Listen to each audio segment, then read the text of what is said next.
Hello everyone and welcome back to the SEN YouTube page. Thank you for supporting the last one of these we made, so we're going to continue producing tier list content for you. My name is Nic Negrepontis from the SEN digital team. I am joined by my fellow SEN YouTube savants, Jack Makeham. Hey, how we going? And Sebastian Mottram. Good to be back, Nick. Smart, how's the cold? I'm all right. It's good to be here. So today we are tier listing each AFL team based on how much they're going to improve, slide, or do neither this year. So it's a nice simple tier list. Obviously, the colour scheme is a bit inverted. Yes, we noticed that last time, but that's just how tier lists look. So the red means sharpest rise. Green means the team is going to fall off a cliff. So the interesting bits here will be in the extremes. Who is going to fall off a cliff? Who is going to rise? Will we agree on any of them? Probably not. Jack, where are we starting today? Well, considering last time we decided to do just things a bit arbitrarily, let's do something with a bit more order this time. We're going to start alphabetically. We're going with Adelaide. Smot sipping his tea, so I'm going to start with Pont. What do we reckon about the Crom? Well, they're hard because first we've got to establish, is a team rising mean their ladder position? So let's say GWS, for example, they made the preliminary final, they lost by a point. If they make a prelim again, have they improved or have they done the same based on the fact that they finished outside the top four? I would say that is improvement, yeah. Because GWS last year, they went on a run. That doesn't necessarily, throughout the whole season, they were not necessarily a great football team.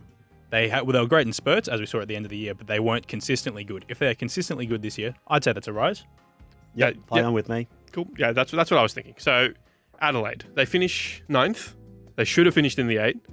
The AFL umpiring department probably will definitely cost them a spot in the 8. Literally cost them a spot, and that's not even a controversial thing to say. Yep. So will they improve or will they drop? I've got them about the same. Where have you got them? I reckon they'll be better. A little bit better, but I think they're still going to be good enough to be considered in this higher category. I don't reckon they're going to sit in that exact position. They're definitely not going to be robbed of a finals place again this year. I reckon they'll be playing finals footy convincingly. Yeah, well, I think I need to see it from Adelaide. We hear it a lot with rebuilding coaches that I know David King's on it. You bleed. David King is hot on it that rebuilding coaches don't survive. And Matthew Nicks is going to be as close as we've seen, really. He's really got the Crows rising over the last 4, 5, 6 years. But I still have to see him do it. I've still got to see them make the leap. And they also lose out with Tom Doedee and Shane McAdam departing during the trade period. So the list has got worse over the trade period, you could say. So I still have to see them do it this year. So that's why I've got them sitting about the same, Nick. Not to mention Nick Murray won't play for most of the season after tearing his ACL. Jordan Butts is coming off a serious injury. So I think there's questions over their back six. There's questions over Taylor Walker kicked 75 goals last year. Will he do that again? It's hard in his mid-30s now. And just quickly, it'd be hard to have them starting favourites over any of the teams that finished in the top 8 last year in round 1. So for that reason, I've got them about the same. I've also got them about the same because I think if you have them any higher than about the same, you're saying they're playing finals. And I don't have them in my top 8 on January 18th. I guess I'm alone then. I'm pretty convinced they're playing finals. I suppose the departures in the trade period, they're there. The injuries are also there. But I really like their young guys, and I think their young guys are going to be better. I'll be convinced to keep them about the same, but I'll be sitting there angrily in the corner the entire time. And I won't be happy about it. The same. So majority rules is how we do this. So Adelaide sits in about the same. Annoyed. Next up, Brisbane. Start us off, Smart. Yeah, I've got no reason to see why Brisbane would fall off. So I've got them about the same again. I think they should be around the grand final mark. They're still in their prime, but like we said, we touched on a couple of weeks ago with Chris Fagan, there's just that little question mark of if they start the season a bit poorly, how are things going to play out. But I see at the moment, there's no reason why it should change, Nick. Agree. So the thing with Brisbane is they can't be sharp risers, and if they're better, that means they win the flag. So they made it to the grand final. They were literally unbeaten at home. I see them being just as good, and therefore I've also put them in about the same. So obviously about the same is not the same for every team. If Adelaide is about the same, they might finish 9th. If Brisbane is about the same, they could win the minor premiership. So I agree, I've got them in the same tier. There's levels to it, and this is probably the best looking about the same that we're going to have in the video, I reckon. They're going to be a great team again. They could win a flag.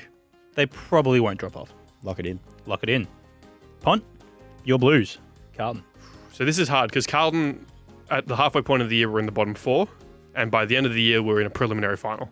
So they were sharp risers last year and also sharp plummeters and all over the shop.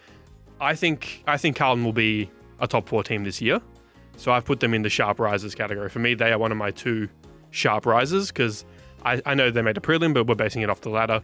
And I see them being a team that knows what they are. They've now proven that they can do it. And they've also got all the pieces. As long as everyone stays healthy, they've got decent depth. The one thing for Carlton, they need to have a player on their list outside of Charlie and Harry kicking 30 goals. Because they haven't had a player on their list kick 30 plus goals outside of those 2 in quite a while. And someone needs to stand up and do that. Do you have any idea who that might be? Take a guess. Jesse Modlop would be the guy. Interesting. I think he can be a goal a game player and he will play every game this year. Yeah, interesting, Nick. See, I've got Carlton improving on wins. So last year they had 13 wins. They're a better team than that. They're a 15, 16 win team to me. But whether that's enough to make the top 4 is still arbitrary in my mind. I've still probably got them just behind that top quartet-ish. But I've got them about the same in wins. Sorry, about the same in ladder position and improving in the win category. Yeah, see, I had a similar kind of perspective. They're almost certainly going to be better. I think that's pretty clear. Hopefully. You very much hope so. Well, that's the thing. Better can mean more consistency throughout the season. I think that at the end of the day, they're going to end up in a pretty similar spot to last year, but they're just going to be a much more well-rounded team throughout the year because they know what they are. They know what they can do now. And that's why I was going to have them not quite in sharp risers, but they will be better. That was where I was going to put them. So we've gone 1 sharp riser, 1 will be better. What do you reckon, Smot? I've got them about the same, so I guess... Oh, no. Oh, no. So we've got to split the difference, I think. Somewhere in the middle. Sit in the middle. They're going to be better. Done. Easy. Well, the thing with Carlton is if they don't lose 8 of 9 games in the middle patch of the year, they probably will be better because they lost 8 of 9 games, which is still one of the most remarkable things of last year. Yep. And it's notoriously easy to not lose football games. So anyway, let's go to the reigning premiers, Collingwood. Start us off, Smart. Yeah, so the only query we've got on Collingwood, the only one that you could possibly point out is the fact that it is so hard to go back-to-back in the modern day competition. So obviously they can't be better. Can they be worse? They certainly can be, but I've still got them going about the same. I think Craig McRae's a fantastic coach. There's no list reasons to suggest that they'd drop off. The only watch, like we spoke about a few weeks ago, is the effect that Graham Wright's absence has on Collingwood. So that's a watch at this stage. That's not a reason to say that they'll drop off. So I've got them about the same. I'm on the same boat as you. That Graham Wright is incredibly, and it's an interesting storyline to watch throughout the season, but this Collingwood team is just so good. If there could be something better than winning the premiership, that might be where I was looking at them. I think they might even improve throughout the home and away season as a well-rounded football team, but you can't really get better than the season they had last year. They'll be the same, unless they're dropping off. And I think it's important to note this is exactly the conversation we were having around Geelong at the start of this time last year, that who's going to beat Geelong? How are we going to beat Geelong? And then Geelong go on to finish 11th or 12th, really fall away at the end of the season. So it's it's easy to say now that Collingwood are a great team and are going to be the ones to beat, and they certainly are, but there's still a lot to play out. Are you predicting Collingwood to finish 12th? No, not at all. I'm just saying it's very easy to lock in a team to go back-to-back, but really it's very hard to do, especially with the competitive nature of this era. Did you know Collingwood's actually older than Geelong this year? No, I didn't have that. That's, I did not see that coming. They go into this year as the oldest team in the competition, on average. Really? It doesn't feel like it. Yeah. When you look at that list, there's not a lot of guys you go, damn, that's old. If you go through it, and bear with me while my computer catches up here. Bearing. I guess if you take Pendles out of that, it really That's the falls thing. away. Pendlebury's 36. Jeremy Howe's going to be 34. Steel Sidebottom's 33. Mason Cox is going to be 33. Jamie Elliott is 31. Brody Myercheck will be 32. Tom Mitchell will be 31. Hoskin Elliott's 30. Jack Crisp is 30. And Dan McStay, who won't play this year, another factor, will be 29. I think they will drop off. And not drop off as in miss the 8, not drop off as maybe even miss the top 4. But they were the clear best team of 2023. I don't think they will be that in 2024 because they won the flag. And as Cam Mooney pointed out on SEN last week, in regards to Geelong, when your veterans get the flag, they take a deep breath. And if you take that deep breath, do you have the same hunger and mentality to do it again? And I could see that being the Collingwood argument this year. Okay, so where are you putting them? What category are you going to stick them in definitively? I have them in will drop somewhat, but that, again, to me means that they could finish 4th or 3rd. Yeah. It just means they're not winning. In my eyes, I don't see them winning the flag, it's January again, and they might, but I don't think they'll be the dominant team of 2024. It works for me. I've got them. I had them either about the same or falling off somewhat. So either of those two work for me. I think let's just make a little bit of more of a clickbait thumbnail in the end of it, and let's just put them in will drop somewhat, and just really drive up the numbers a little bit. Let's move on to the Bombers, Essendon. Yeah, so I'll start that one, Jack. So 11 wins last year, and fitness really gave way late in the season. I think a few of us, including Kane on SEN, Kane Corns, spoke about that the Bombers really should be playing finals midway through the year with the amount of wins they were on. They were travelling really well, and maybe Brad Scott's first pre-season in charge didn't play out as well, or we know there's been some underlying culture issues at the Dons, so fitness really fell away late in the season. But we've seen this year that they've gone on a pre-season camp. Brad Scott's had another year to get his mentality through to his players. I think if they keep the same form that they brought for most of last year, they play finals. So I've got them as will be better. Nick? Yeah, I agree. I've got them also as will be better. I've got them in that sort of 7 to 10 range, which I know is exactly where they were last year. But you're right, they had a colossal falling off a cliff last year. If you even just look at the round 12 or 13 game where they played Carlton, they kicked Carlton's butt in that game, and then the two teams proceeded to head in completely opposite directions from there. It was incredibly strange. The loss to GWS in round 22 with everything on the line by over 100 points was embarrassing. And then to come out the following week against their arch rivals Collingwood and get smacked again. To me, I think that was the wake-up call that they needed to listen to Brad Scott's message that they weren't quite ready, and the off-season trip followed. So I think Essendon will be better, and I think the off-field additions have been maligned in Ben Mackay, Jade Gresham, Todd Goldstein, but these players will exclusively make their team better than they were last year. Yeah, I 100% agree with that. They've been maligned, but I don't mind those off-season additions. I think they'll be good when you take away some of the expectations from them. At the end of the day, I think they have to be better. I can see this Essendon season going in two ways, where they play finals and it's great, or they go full steam ahead off that cliff and it all ends in disaster and heartbreak. So I think they have to be better, and I'm going to believe that's what's going to happen. Yep, same page. But they're not a top 4 team in my eyes. No. You guys are on the same page? No, easily not close to top 4 team. They should play finals with their list. Fremantle, I think, will be better because it's hard for them to be worse. Justin Longmuir coming into a contract year, how much do the players want to play for him? I think is one of the key questions. They have the third youngest list in the competition, which I think goes under the radar. Jaya Miss coming into his third year. Can they get literally anything out of Nathan Fyfe this year? Like anything at all. Their midfield unit is strong, but their list did get worse when you consider Lockie Schultz comes out, no one comes in. They didn't have a draft pick of any note. I still think they will be better. I don't see them making the 8, but I think they will be less of a catastrophe than they were last year. You see, I read that situation going the other way, Nick, because I had the same question written down. So what's going to happen with Justin Longmuir in his contract year? And I think, well, we know that players read the media and the players understand the narrative at play here. And if the Dockers start the season 0-2, 0-3, anything along these lines, and the pressure starts ramping up north very early in the season, I can see this going downhill for the Dockers. I don't have them as a better team than anyone that finished above them last year, perhaps except Richmond.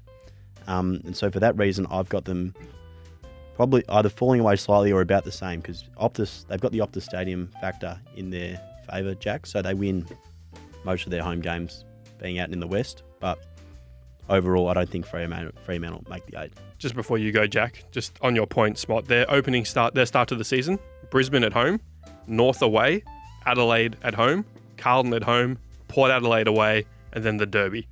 So we're going to learn a lot about Fremantle very early on in the season. Dockers could be 1-5. They could be 0-5 really. If they are, Longmuir was done. Yep. Well, the pressure ramps up, and it's so hard to turn that narrative mid-season. So that's where the question marks are for me. I see this season for Fremantle going almost the exact same way as last year, and then that'll lead to all the question marks going on. The explosion will happen. Longmuir will be done, and the whole thing will just It'll be a repeat, but worse considering it'll be the second year in a row. It's tough to say whether it'll be done if they finish 8th to 12th, but that's in my mind, for them, they have to, because something has to change there if that happens again. Their list got worse. The young guys have to get better. Well, that's the thing. It's so hard to pin it on Longmuir when we can all sit around and objectively say their list has got worse. Yep. But we expect him to be better. So it's a tough business, the footy industry, but. Yeah, that's so that'll be an interesting Where narrative. are we putting Fremantle? I think about the same. About the same. Yeah. let's keep it going. Let's keep it going. On to the Suns. Damien Hardwick's Gold Coast Suns. We've gone out of alphabetical order, and I'm furious because Geelong is next. Oh, yeah, I accidentally made a change before. Let's stick with it anyway. Gold Coast. Gold Coast. I am a Gold Coast hater. They have the worst list management in the AFL, and they've had consistently the worst list management in the AFL since they entered the league. At no point have they ever delivered on any promise. They've had inexperienced coach, veteran coach, inexperienced coach, veteran coach, inexperienced coach, and now we're back to a veteran coach. Damien Hardwick, it's hard to say he was washed because his system went to GWS and made them one of the best teams in the comp, went to Collingwood, made them the best team in the comp. So what they do works. The question is, does Damien Hardwick have the fire in him to take a team that has accomplished literally nothing and take them to the top 8? I have them about the same. I don't think they will be better next year, and I think it'll be the story of next year because they have the easiest fixture in the AFL. They had 4 first-round draft picks handed to them. They're going to have another 3 first-round draft picks handed to them in 2 years because the AFL draft system is currently broken and is attempting to force Gold Coast into the top 8. The AFL has gone cash in, all in. All their chips are in on the Gold Coast at the moment, and I don't think it'll work. See, you may be a Gold Coast hater. I've got them as my first sharp riser that we've seen so far. Because of basically everything you just said. They are the AFL's little baby boy. They want them to succeed in every single way imaginable. And it's Damien Hardwick. That system has won so many flags, has caused so much success for so many clubs at this point. It doesn't really matter who they have on that list. That system works. It's going to happen. Yeah, I'm sorry, Nick. I'm with Jack. I'm with the Suns being a sharp riser. Oh, no. Purely for the fact that the Suns won 9 games last year, and midway through the year, under Stuart, I was a believer in Stuart Dew as well, I'll say, but midway through the year, it looked as if the Suns should finish somewhere between 7th and 12th. I think that was a pretty fair assessment of where they were. They absolutely fell apart after Dew was sacked in the week leading up to that, to finish 15th with 9 wins. So, say they finish somewhere around 7th, 8th, 10th next year, that's an extra 4 or 5 wins. So I've got them as sharp risers because I think Dimmy gets a bit more out of the list. The list has improved, and it wasn't that bad to begin with. Oh. Phil Davis did say on SEN earlier in the week that he is hearing that the Suns have never felt this confident in the system. I mean, from the little whispers I've heard, Karen, I'm sure you've heard the same. I don't think they feel as though they've been in a position like this with such a crystal clear game plan and an identity that they think will really stack up. So that's what you're hearing out of the new Damien Hardwick-led I'm Gold hearing Coast. that they're absolutely loving it. And in the personnel. I don't know how big of an impact. I can't buy into that sort of stuff. No? But, Okay. Well, I don't think... they've drafted a key forward, ruckman, very small midfielder. Those were their sort of top draftee picks. They didn't really add anything in the trade period off the top of my head. So I don't know. If they are going to improve, I don't think it'll be this year. For me, I think they finish 11th. I think nothing changes. And I think we all do this again next year when the Suns, once again, don't make the 8. well, what's your definition of sharp riser, Jack? Because I think they can finish 9th with 11 wins and still be a sharp riser. I've got them playing finals, so I don't really care where they finish as long as it's in the 8. Leave him there. They're sharp riser. Sharp risers. All right, back to not alphabetical. Geelong. The Cats man can start us off. I'll start us off here, and this might raise eyebrows a little bit, but I think we're very quick to jump off teams in professional sport and in the AFL as well. So last year, just like we were saying earlier, Jack, this is a team that everyone predicted to go back-to-back. The one that had got better from the premiership year, and it didn't. 2023 didn't play out as expected, as we all know. But I'm willing to give the Cats another chance. I think with Asava Ratugolea going to Port Adelaide, Sam De Koning has to have the better season as the main, or as the only key defender really on Geelong's list. But if he improves to the level that we thought he was going to be at last year, I think Geelong will be a better side in 2024 than they were in 2023, Nick.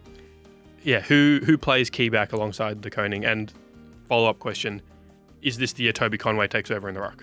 Well, so De Koning's De Koning is Geelong's primary key back. So aside from him, there's Thomas Stewart, there's Jake Kolajasny, Jack Henry can play back as well. Zach Guthrie played a bit taller last year.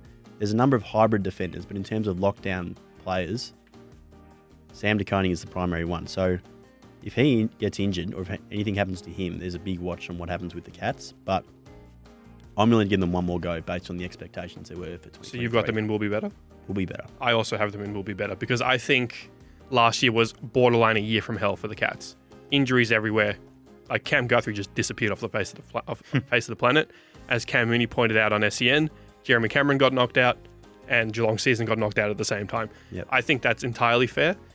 I think it's also fair to say that they have a bunch of 30-year-olds who won a flag, had a big off-season and weren't quite the same players. And who knows, hopefully they've come back a bit more hungry. Hopefully Mitch Duncan plays some footy. Hopefully Patrick Dangerfield has a good year. I think there are more worlds where Geelong plays finals than doesn't this year, especially with their home field advantage restored, new stand built. Yeah, I think the Cats play finals this year. That's the thing. They don't have to go much better to play finals. Like with the GMHBA Stadium advantage, there's 8-9 wins already there locked in, Jack. So Yeah. I'm fine with them being better. I had them sitting about the same. I just have it's just that list. It's a serious question about their midfield. I think that's a colossal weakness for that club. And considering how important the midfield is in today's game, it's just something I'll keep an eye on. They still have a lot of talent there. Yep. If they're better, I won't be shocked. all right, there we go. All right, let's go to GWS. Yeah, I'll take the Giants. So Adams Kingsley's second year, and there's a lot of comparisons that you can draw to Collingwood's second year under Craig McRae, where they went on to win the flag. So that's there's a lot of narratives to follow there, but it's I don't know what you guys found, but I found the Giants as one of the hardest teams to place. Also because of what we define as big riser and stuff. Considering they finished 7th with a percentage of 107, but they also went on to play a preliminary final they arguably should have won. So where do we sit on that? I think they finish anywhere between 7th and preliminary final again, but I can't get much closer than that.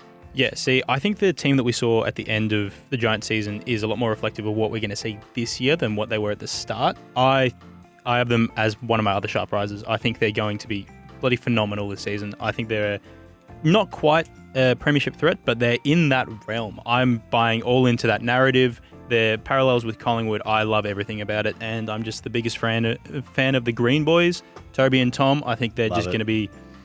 They're going to dominate this season, in my mind. That's just what it is for the Giants.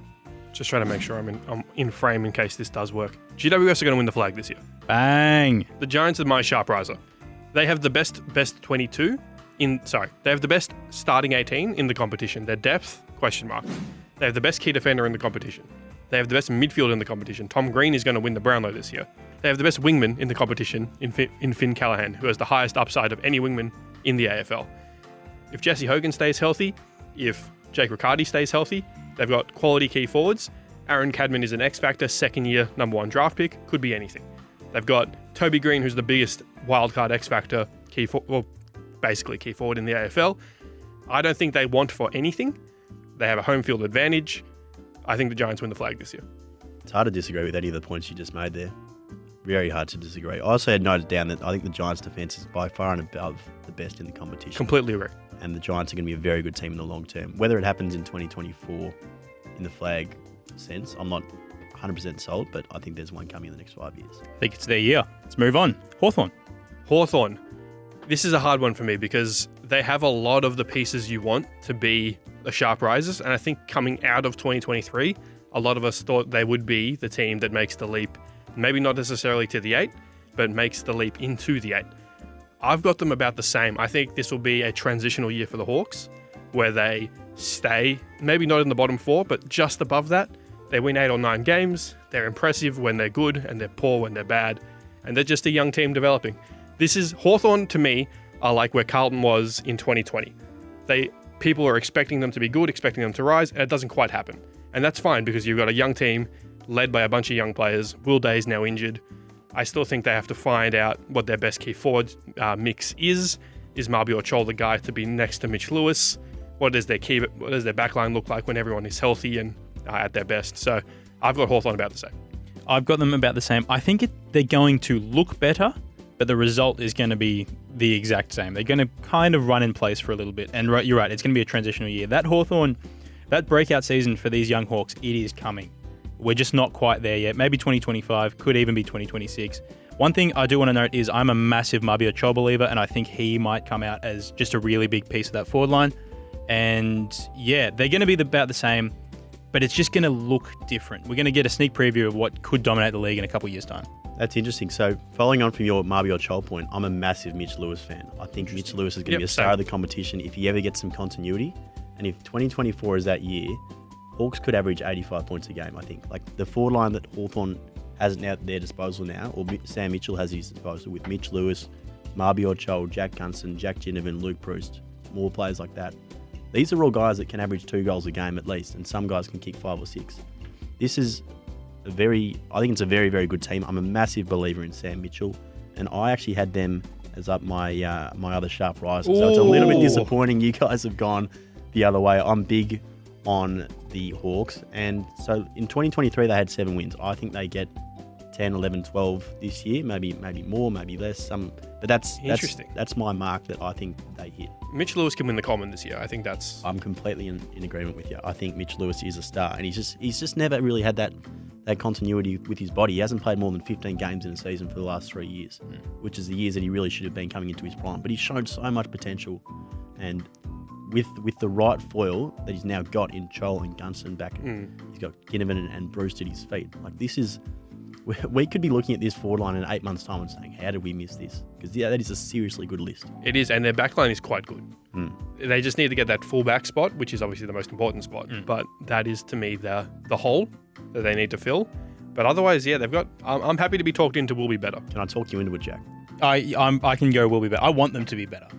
I'm just not sure. You can't talk me into sharp rising because I don't think it's the year. Okay. If we do this next year, then I'm right there with you. Yep. I just don't think they're quite there. I understand. Yet. I think I'm not saying they play finals either. I think they just improve to somewhere near finals. That 7 to 13 bracket that we keep talking about. They won 7 games last year. Yep. How many do you think they get this year? I think they get 11-ish, somewhere around there. So another 4, and that would have them on the brink of finals, I think. That would have had them miss finals last season. Yeah, but so the Bulldogs finished 9th on 11. Sorry, the Crows finished 10th on 11 wins this year. So I think that's around the area that the Hawks get in 2024. Where are we putting him? I'm going to keep him. I reckon we'll be better. Yep, I'm happy with that. Beautiful. I can live with that. All right, let's go over to the D's. I've got them dropping off slightly only because of the tumultuous nature of everything going on at the club. And obviously, come round 1 or come round 10, that could all be gone and, they're only focusing on what's happening on the field. But it's been a weird off-season. Joel Smith, Clayton Oliver, we don't need to really go into it too much. Everyone's across what's going on there. They lost 2 finals by under 10 points. They finished in the top 4. I think Melbourne will be a top 8 team next year. I'm not going as far as Josh Jenkins, who said on SEN that they would miss the 8. I think that they will be a top 8 team, but I think they won't be a top 4 team. So my thing, and they will drop off, is that they will finish in the 5 to 8 bracket. Petrarca and Gawn will star in the absences of Grundy and Oliver, but I think they drop off slightly, and I have no real faith in their forward mix at all. Yeah, I'm with that 100%. Their forward line gives me huge worries. I think they will get out to a bit of a slower start this season. They'll still be a good team, but they've just got to kind of figure out what their identity is. They've got to kind of find themselves again, because there's been so much going on the last few seasons, and it's rocked the club to its core. It's a hard thing to figure out. They'll drop a little bit, but they're still a good side. Yep.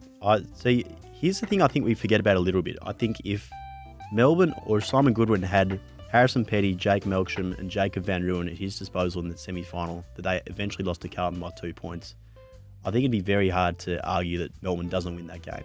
If they win that game, I would have backed them to challenge Brisbane, maybe even beat Brisbane up at the Gabba, and then I would have backed them they beat Collingwood during the middle of the year, and they beat them comprehensively. So this is a team that is a very, very, very good team. I think should have won the flag last year, if not for some bad luck. So I understand there's a lot of narratives playing out around the club, and I also had a big challenge picking out what actually happens to them this year. But I've got faith in the system. So for that reason, I've got them about the same, somewhere around the top 4.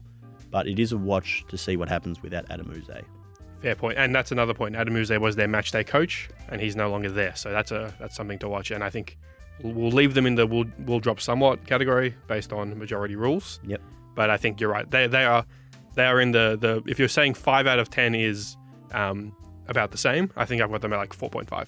Yep. So I still think they can win the flag, even if they drop off slightly. And so they won 16 games this year. If they win 14, 15, I'm still happy for them to be right in the finals mix. Yep, perfect. I think that's fine with all of us. Let's go over to the Kangaroos, North Melbourne. Yeah, so I've got big concerns over the North Melbourne backline. Jack and Nick, big concerns. And so I've got them about the same. I can't see them improving, and I can't see them conceding less than 100 points on a lot of occasions in 2024, to be honest. Yeah, I've got them dropping slightly from 17 back to 18, which is, it sucks because I believe in this North young core quite a bit. But 100%. as you said, the backline is a problem. Just basically a disaster. There is absolutely no one there. I'll run through it, Jack. So Griffin Lowe's going to miss most of the year. Luke McDonald's not really a lockdown defender. Then we've also got Aiden Core and Toby Pink. So, and Aiden Core's missed a chunk of the... And he's not a key defender. He's like a third tall. And they've got to swing Charlie Comben back, who's a young player that is yet to prove himself. He looks like a talent, but he hasn't really played as a defender much at the top level. So there's so many question marks there. And I think Clarko's going to have to be an absolute mastermind to find a way to plug what are going to be some pretty evident holes come round 1, round 2, I think. Yeah, I reckon if you watch a North Melbourne game this year, you're going to see some really, really good footy through the midfield and through the forward line. And if you close your eyes when they're playing defense, it's going to be a great game. They're going to allow 100 points a game. It's going to be a scary watch. You get in there, North fans, they're getting there, but not without playing defense. They're not. Yep, I'm in the same realm. So about the same. I can see they can't drop much lower. We can't put them any lower upon. Up to you guys. I don't think they're finishing dead last. Okay. Not a spooner. About the same. About the same. Let's go over to Port Adelaide, the Power. Yeah, I'll start with the Port. So I'm a big fan of Port Adelaide, self-described. I think they're a very good team. And what I really liked about Port this year is that they've addressed their biggest problems. So the backline was crucified all year, and so was the ruck stocks, with Scotty Lysett probably playing his last year in Port Adelaide colours. So they've addressed both of those in the off-season. And I think with an improved backline, so the jury's still out on how good Radigalia and Brandon Zek-Thatcher can be under Ken Hinkley. But if those players can establish themselves as B+ kind of players, I think Port Adelaide are right back in the top 4 again. So I've got them about the same. I don't think Brandon Zek-Thatcher or Asava Radigalia are top 8 caliber key defenders. And Alira is, but he doesn't want to play that role. He wants to play the third intercept, tall. I don't think... Yes, they've addressed it on paper. I don't think adding BZT and Asava will actually make Port any tangibly better next year. I think they will have the same issues with the same players. Brandon Zek-Thatcher got destroyed this year in every one-on-one against the key forward. That's not going to change just because he's wearing Port Adelaide colours. Ivan Soldo, fine player. He's all right. Jordan Sweet, he's your C-grade ruckman who can play the role without doing anything fancy. But again, none of these guys have been given too many opportunities either. We could see... The key defenders have. Well, Radagalia's only played one season as a key defender. Yeah. Soldo's shown a lot of promise. Jordan Sweet hasn't had many opportunities at AFL level. So what category have you got them in? I've got them about the same. I still think they really contend for the top 4 and then really challenge for the flag again. It took me off a cliff. Well, that was going to be my big hot take for the video, and you just stolen my jumped in. thunder.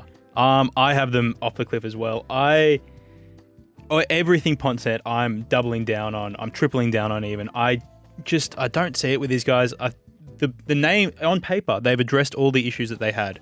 In practice, that's not the guys you want to be addressing those issues. Aside from you can't discount their incredible win streak last year. You just can't discount it because that was over half the season of just straight wins. When you look at it, over half of those wins came in games decided by under 10 points. Couple of balls bounce a different way. It's not finishing top 4. They're struggling to get into finals. Let's also not forget they went on a club record winning streak when Ken Hinkley was under the most pressure in AFL coaches. But that's such a weird factor that won't be the case in some anymore. sort of years. I think that's such without this external pressure on Port Adelaide, I think they go even better. I think they'll go the opposite way because I think they used it as a nobody believes in us motivator, which I think Ken Hinkley would do better than any coach in the AFL. Yep. Take that away. I don't know what they finished in the top 4. We've got to remember that they finished in the top 4. I think that they will miss the 8, and to me that makes them off the cliff. I'm with you there. They were unconvincing in both of their finals games. They were unconvincing after their win streak ended. They were unconvincing before their win streak started. we're putting a lot of stock in what was admittedly a good few month stretch of some fantastic footy. Everything surrounding that, including last season, does not support that at all. All right, I'm not going to try and talk yourselves out of it. I'm just going to distance myself from those claims and revisit them in 6 months' time. Fair enough. I'll put something on the video right here that says Seb Mottram is not affiliated with Port Adelaide falling off the cliff. As well as I'm not affiliated with the takes you guys are going to spit about this. Richmond. Speaking of, I've got them falling off a cliff. And And I know they didn't make the 8 last year. And the new coach, Adam Uze, comes in, new system. Tom Lynch is coming into the season. It doesn't seem like he's going to be 100% for a while. Jack Riewoldt and Trent Cotchin are gone. I think, just throwing back to Geelong very quickly, Joel Selwood gone. I don't think that was properly rated as how big his leadership void is. 100%. Take Riewoldt and Cotchin out of Richmond. Take Damien Hardwick out of Richmond. I think they've got a backline that can be easily exposed. I think they've got one of the worst midfielders in the competition. I think that we did their ranking the young cores of each team earlier in the year. You can find that article on sen.com.au. We had Richmond dead last 18th. I think this is the year where Richmond bottoms out. Natural. They won 3 flags in a row. They were the team to beat. They were the team of the 2010s. And now you drop away. And that's just how the cycle works. Yep, good on the Tigers. Their list management led them to a premiership, but I think it's hurt them now. So I've got them as will drop somewhat, Jack. I'm just going to decline to comment on any of this because it makes me sad talking about Richmond being bad. I'm going to keep them in off the cliff because they're just not going to be good. I disagree with Richmond having one of the worst midfields in the competition. I think that's probably the only thing they're competent in at the moment. Which is worrying. Yes. Their backline is, on paper, there's some great names in there. But it's looking like they're going to move Noah Bolter up forward. And that's taking away really the only strong defender that's still playing at the moment because Dylan Grimes has fallen off. Everyone's kind of fallen off there. And that forward line is just... It reminds me of North's backline. There's just nothing going on there. So, yeah, let's keep them off a cliff. St Kilda. Now, this might prove an unpopular take, judging by how I displayed it in the office just before. But I need to see the Saints do it this year. I think this is, like I said, I think we overjudge on we over-speculate on just what 1 year gave us. St Kilda was a bottom 4 team last year. There was a common view of St Kilda's list. St Kilda's list was a bottom 4 list. Fantastic effort to win 13 games of football. I want to see them do it again. I've got them falling off slightly to outside the 8 this year. I think they got a kick up. They got a kick from Ross to really improve their act, and they did. They played some good footy, good hard contested footy, Ross-style footy. But I think on paper, it's a similar list to the one that was expected to be bottom 4, Nick. Yeah, it's interesting, isn't it? I've got them about the same because I think a full year of Max King will offset the first year back of Ross Lyon. So I think you put those two things together and maybe you get a team that wins 12 games. I think they'll be right in the middle of the pack. They're a hard team to read. I think they've made some crafty moves. I think Machito Owens could be one of the breakout stars of this year again, after being the breakout star of last year almost. How many times can you break out? Well, I think he broke out from nobody to like borderline star, and then I think there's the next level above that. Fair enough. I think Wangani Malira is a great young player. Mateus Philippe was the youngest player in the AFL last year, played every game. I believe in this St Kilda forward half and midfield, and I believe in Ross to sort the back line. So I think they win 12, 13 games, so I've got them about the same. Yeah, I've got them about the same as well. I think it's just going to be the same story, and I am really excited to see what Machito Owens can actually do as that guy. I really like Mateus Philippe, and Max King, full season of him that's season-altering stuff right there. He's an incredible talent. Yep. But judging off that, you guys don't have the Saints playing top 4? No. Okay. They'll be same spot. They finished 6th last year with 13 wins, edging out GWS by slight percentage points. I reckon I could see them in the 7-8 realm. Yep. Around there. Let's go over to the Swans. Yeah, Sydney, I nearly put them as a sharp riser. I think there might be one little inch below in terms of where I had GWS and Carlton as my 2 sharp risers. I think the Swans will be one little bit below. And to me, a lot of it comes down to Logan McDonald. If he can have the breakout year that everyone thought, and become the player everyone thought he would be pre-draft, I think that's the only piece of the puzzle the Swans need. The back line will be fine. John Longmire has proven that over a long period of time. They might have the best young midfield in the entire AFL. I think Chad Warner could be the year he goes all Australian, Brownlow contention kind of thing. The only question is Don Pike. He turned that Sydney midfield and forward line in from a dour, defensive, Sydney style that we all knew in the 2010s and took them to one of the best fast-flowing offensive attacking teams in the AFL. He's gone. So that's the question for me. I've got them as will be better, but can they offset the loss of Don Pike? Yeah, so Don Pike's gone to the Eagles, of course, but also thanks not for stealing my take, Tom, because I've got Sydney being sharp risers. I think the Swans are among my flag favourites, maybe even right up the top. I think Taylor Adams and Brodie Grundy, you almost couldn't script two better replacements for them in the trade period. So they had an amazing trade period, good draft. 12 wins in 2023. I think they finished, what did they finish? 8th. So 12 wins, finished 8th. I've got them jumping into the top 4 and being right among the best clubs in the competition, Jack. I think I need to start talking earlier because my takes are just getting stolen left, right and centre. I've got them as sharp risers as well. That's my top 3 sharp risers, the Suns, the Giants and the Swans. I think it's going to be a big year for the Northern teams. And yeah, I see those Swans contending for top 4, contending for a flag. They're right up there. Bump them up. Kick us off with the West Coast there, Jack. The West Coast. The old Eagles. Can they get worse? No. They're going to be the same.